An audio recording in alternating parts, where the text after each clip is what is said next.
21 तारीख को सूर्य जो है वो कन्या राशि के अंदर रहेंगे, अमावस्या भी रहेगी।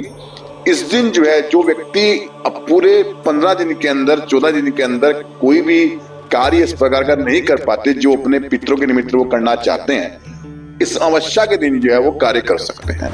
देव कार्य के लिए जो है इतनी पुस्तकें नहीं है जितनी की पुस्तकें लिखी गई हैं जो कि पितरों के निमित्तार्थ कार्य करने के लिए लिखी हैं। ये अंतिम तिथि होती है, इस दिन को पितृ को विदा भी करना पड़ता है शाम को। इसमें जो है जिस व्यक्ति को अपने पूर्वजों की तिथि को ज्ञात नहीं है कि किस तिथि को उनका शरीर पूरा हुआ, वो व्यक्ति भी इस अमावस्या को जो है पितरों को जल दे सकते हैं, तर्पण कर सकते हैं। पितृ जो है पुत्र के रूप में जो है ही आते हैं घर परिवार के अंदर। अगर आप परिवार के अंदर कोई शादी विवाह हो रहा है, कोई उत्सव हो रहा है, उससे पहले भी श्राद्ध करने का विधान है। अगर यदि आपके जो है माता जी यदि आपकी सुहागन शरीर पूरा हुआ है तो आप सुहागन व्यक्ति को ही, सुहागन स्त्री को ही आप जो है भोजन कराएंगे। यदि आपके ज्यादा जो है वो बिना पत्नी के मर गए थे, यानी पत्नी नहीं हुई थी, तो आप ब्रह्मचारी को ही जो है आप खाना खिलाएंगे, आप उसकी शादी ब्याह नहीं हुई।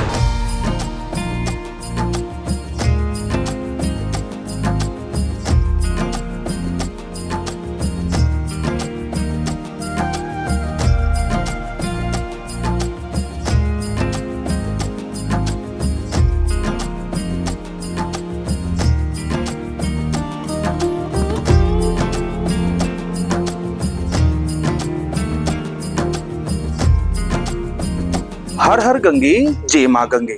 सनातन धर्म में पितृपक्ष की अमावस्या का विशेष महत्व माना जाता है।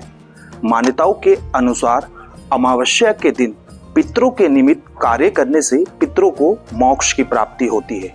आखिर पितृ अमावस्या पर पितरों के निमित्त किस विधि से आराधना करें जिससे पितरों का आप पर आशीर्वाद बरसे, इस पर बात करने के लिए हमारे साथ मौजूद है ज्योतिष आचार्य प्रतीक मिश्रपुरी जी। स्वागत है गुरुजी आपका तिलक पत्रिका पे।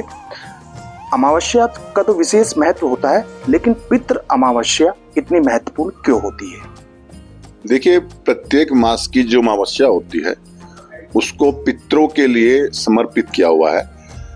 कोई भी कार्य होगा वो अमावस्या को किया जाता है, क्योंकि हम लोग मानते हैं चंद्रमा का जो पृष्ठ भाग जो हमें पृथ्वी से दिखाई पड़ता है, वो जो भाग है वो देवताओं का भाग है। उसके पीछे का जो भाग है जो हमें दिखाई नहीं पड़ता है वो पितरों का भाग है। तो जिस वक्त जो है पूर्णमासी होती है, सूर्य होता है, तो उस वक्त जो है देव कार्य सारे होते हैं। जब जो है वो यहाँ पर पृथ्वी की अमावस्या होती है तो उस भाग पर जहां पर भाग लोग पितृ निवास करते हैं उस भाग की रोशनी काफी होती है, इसलिए अमावस्या को जो है पितरों के सारे कार्य किए जाते हैं। ये जो आश्विन मास की जो कृष्ण पक्ष की जो अमावस्या होती है इसको पितृ अमावस्या बोलते हैं। इसमें वैसे तो पूरा जो 15 दिन है, आश्विन मास के कृष्ण पक्ष के जो 15 दिन है, ये पूरे जो है श्राद्ध पक्ष कहा जाता है। ये इसको जो है कनागत भी बोलते हैं। कनागत इस वजह से बोलते हैं क्योंकि इसमें कन्या राशि के अंदर सूर्य रहते हैं, तो कन्यागत मतलब कनागत, ये कनागत। तो कनागत जो है जो प्रारंभ होते हैं वो जब कन्या में सूर्य होते हैं। ये 15 तारीख को सूर्य कन्या राशि में आए हैं, अर्थात सोर्स के हिसाब से तो कनागत अब प्रारंभ हुए हैं। 21 तारीख को सूर्य जो है वो कन्या राशि के अंदर रहेंगे, अमावस्या भी रहेगी। इस दिन जो है जो व्यक्ति अब पूरे 15 दिन के अंदर 14 दिन के अंदर कोई भी कार्य इस प्रकार का नहीं कर पाते जो अपने पितरों के निमित्त वो करना चाहते हैं, इस अमावस्या के दिन जो है वो कार्य कर सकते हैं। इसमें जो है जिस व्यक्ति को अपने पूर्वजों की तिथि को ज्ञात नहीं है कि किस तिथि को उनका शरीर पूरा हुआ, वो व्यक्ति भी इस अमावस्या को जो है पितरों को जल दे सकते हैं, तर्पण कर सकते हैं। उनको किसी ब्राह्मण को भोजन करा सकते हैं। अगर आपके पास ब्राह्मण को भोजन कराने की क्षमता नहीं है तो आप जो है सूखा अन्न जो है, केवल जो है चावल हुए और चीनी हुई, दूध हुआ, वो भी आप किसी ब्राह्मण को किसी मंदिर में जाकर आप दे सकते हैं। इसके साथ जो है आप जो है गऊ को भोजन भी करा सकते हैं। इस दिन जो है इसमें गऊ के भोजन कराने का भी विशेष महत्व कहा जाता है। साथ में जो है ये अंतिम तिथि होती है, इस दिन को पितृ को विदा भी करना पड़ता है शाम को। तो आप जो है दोपहर में जो है मध्याह्न काल का जो पितरों का समय बोला जाता है, अपराह्न काल मध्याह्न काल का समय जो होता है, 2 बजे का समय जो होता है दोपहर में, उस वक्त जो है आप पीछे अपने किसी के निमित्तार्थ आप भोजन करा सकते हैं। इसके बाद संध्या काल के समय आप जो है आप 30 जो है दिए, 30 जो है आप जो है मतलब पत्तियां आप जो है गंगा के अंदर प्रवाहित करें, गंगा किनारे आप छोड़ दें। अपने पितरों को आप जो है प्रार्थना कर कर कहें दक्षिण की ओर मुंह करके कि आपने हमारे 15 दिन तक हमारे घर में निवास किया, अब आप अपने अपने स्थान पर जाएं और अगले वर्ष आप जो है फिर हमें दर्शन दें। हमारे परिवार के अंदर सब लोग खुश रहें, सब लोग संपन्न रहें, हमारे परिवार के अंदर जो है वो हर प्रकार के पुत्र इत्यादि की वृद्धि हो।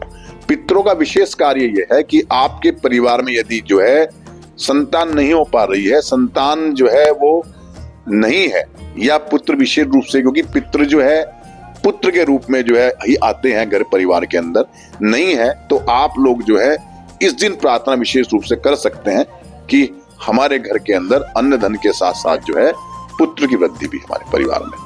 तो आप शाम को विदा कर सकते हैं, दोपहर में उनका जो है आप, इसमें किसी व्रत की आवश्यकता नहीं है, लेकिन श्रद्धा पूर्वक किया हुआ जो कार्य है वही श्राद्ध कहलाता है। और ये श्राद्ध जो है कई प्रकार के श्राद्ध हैं। हमारे यहाँ तो गोष्ठी प्रारंभ करने से पहले भी जो एक श्राद्ध किया जाता है उसे गोष्ठी श्राद्ध बोलते हैं। अगर आप परिवार के अंदर कोई शादी विवाह हो रहा है, कोई उत्सव हो रहा है, उससे पहले भी श्राद्ध करने का विधान है। तो श्राद्ध करना तो चाहिए श्रद्धा पूर्वक अपने पितरों के निमित्तार्थ। यदि आप कोई भी इस वस्तु का दान करते हैं वो श्राद्ध कहलाता है और वो जो है आपको करना चाहिए। और 2 प्रकार के श्राद्ध हैं, वो नैमित्तिक श्राद्ध बोलते हैं। लेकिन विशेष रूप से जो ये अमावस्या आती है, इस दिन यदि आप कोई भी कार्य अपने पितरों के निमित्तार्थ करते हैं वो सीधा जो है पितरों को प्राप्त होता है।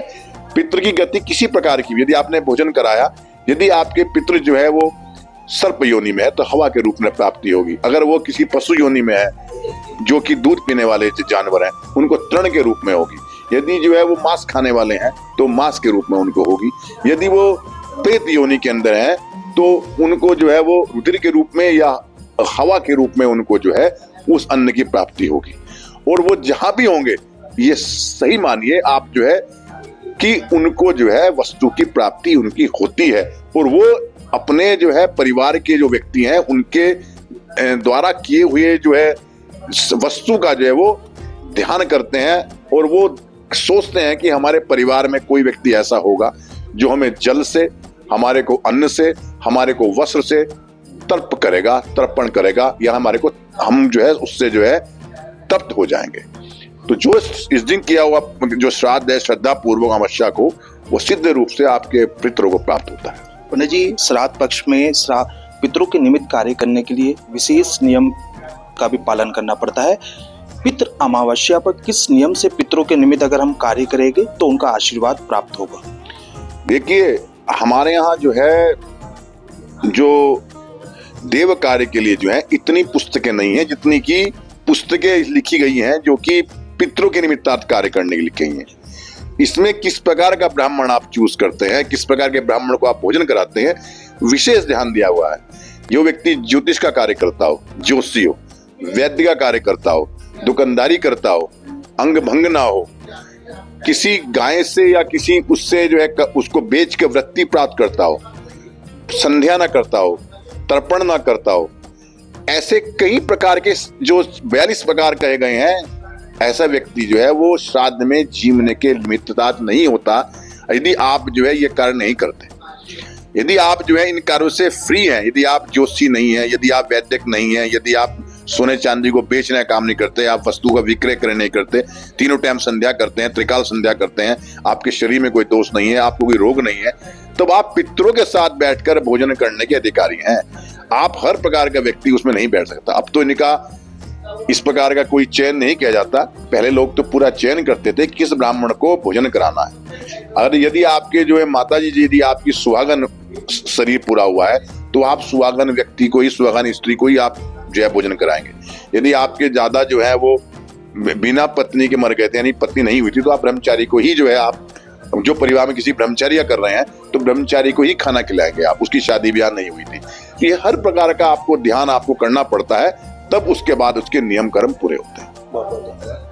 बिल्कुल जिस तरह से इनके द्वारा बताया गया है, सनातन धर्म में पितृ अमावस्या का विशेष महत्व होता है, क्योंकि पितृ अमावस्या के दिन पितरों को विदा कर जो उनके परिवारजन होते हैं उनके लिए श्राद्ध, तर्पण और पिंडदान करते हैं, जिससे उनको पितरों का आशीर्वाद प्राप्त होता है। देश के पहले धार्मिक न्यूज चैनल तिलक पत्रिका के लिए हरिद्वार से मैं आशु शर्मा।